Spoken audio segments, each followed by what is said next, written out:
गांव के किनारे बसा था एक शांत सा घर, खपरैल की छत, मिट्टी की दीवारें और आंगन में नीम का पुराना पेड़। इसी घर में रहती थी शांता देवी, जिनकी उम्र अब 60 के पार थी, लेकिन हृदय में अब भी बेटे की शादी का सपना धड़कता था। उनके इकलौते बेटे मनोज की शादी उन्होंने पूरे गांव में सबसे सुंदर लड़की सुधा से करवाई थी। शादी के पहले 2 साल ठीक चले।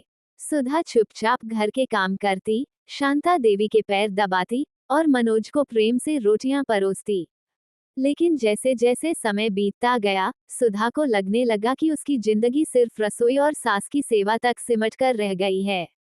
मनोज भी अब दिन भर खेतों में व्यस्त रहता, रात को थक कर सो जाता। सुधा के मन में धीरे धीरे एक खालीपन पनपने लगा। एक दिन सुधा ने हिम्मत करके कहा, माँ, हम शहर जाकर थोड़ा काम कर ले क्या? मुझे भी कुछ सीखना है। शांता देवी को ये बात नागवार गुजरी। बहू की ऐसी सोच उन्होंने कभी सोची भी न थी। उन्हें लगा कि सुधा उनके हाथ से फिसल रही है।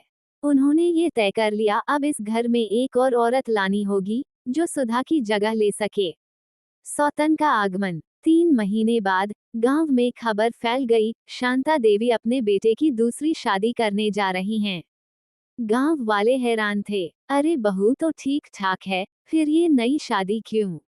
शांता देवी मुस्कुराकर कहती, आजकल की लड़कियां बहू कम औरत ज्यादा बन गई हैं। हमें घर चलाने वाली चाहिए, ना कि हक जताने वाली। और फिर एक दिन शांता देवी रेखा नाम की एक विधवा युवती को घर ले आई। बोली, यह मेरी दत्तक बहू है, अब घर का काम इसके जिम्मे। मनोज चुप था। उसकी माँ ने जो कहा वही अंतिम था। सुधा ने ये देखा तो जैसे उसकी आत्मा सिसक उठी। रेखा अब वही काम करती जो पहले सुधा करती थी, सुबह की चाय बनाना, नीम के नीचे झाड़ू देना, मनोज के कपड़े धोना और शांता देवी के पैर दबाना। धीरे धीरे रेखा मनोज के करीब आने लगी। शांता देवी ने दोनों को एक साथ खेत भेजना शुरू किया और रात के खाने में साथ बैठने को कहा।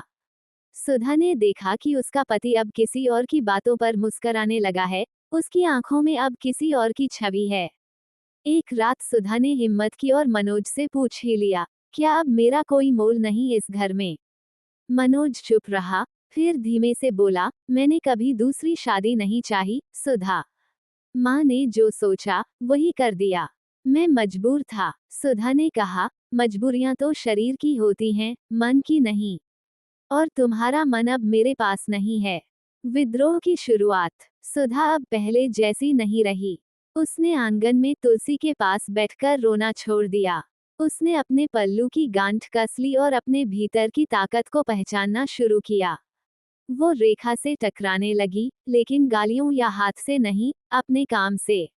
वो सबसे पहले उठती, सबसे पहले रसोई में जाती और मनोज के लिए खाना खुद परोसती। शांता देवी चिढ़ने लगी, क्यों इतना दिखावा कर रही हो सुधा? अब काम का बोझ आधा हुआ है, तो चैन लो। सुधा मुस्कुराई, चैन मुझे चाहिए नहीं, माँ। मुझे सम्मान चाहिए। रेखा को भी धीरे धीरे एहसास होने लगा कि वो जिसे प्यार समझ रही थी, वो सिर्फ एक साजिश थी, एक बहू को नीचा दिखाने का जरिया। उसने देखा कि मनोज अब भी सुधा की तरफ देखता है, उसके बनाए खाने को चुपचाप खाता है और रात को खाट पर करवटें बदलता है। अंत की ओर एक दिन रेखा ने खुद सुधा के पांव छुए और कहा, बहन जी, मुझे माफ कर दीजिए। मैं भी शांति चाहती थी, लेकिन मैंने आपकी जगह ले ली। मैं अब इस घर से जा रही हूँ। शांता देवी ने रेखा को रोकना चाहा, लेकिन रेखा ने हाथ जोड़कर कहा, मां जी, बहू लाना आसान है, लेकिन बहू को बहन बनाना बहुत कठिन है। मुझे बहन चाहिए थी, सौतन नहीं। रेखा चली गई। सुधा खामोश थी, लेकिन उसकी आंखों में गरिमा थी। मनोज ने पहली बार उसकी आंखों में देखा और बोला, क्या हम फिर से शुरू कर सकते हैं? सुधा ने कहा, शुरू करने के लिए दिल साफ होना चाहिए, और इस बार सास को भी समझाना पड़ेगा कि बहू की जगह कोई नहीं ले सकता। शांता देवी खामोश थी, पर उनके दिल में अब पछतावे की चुभन थी।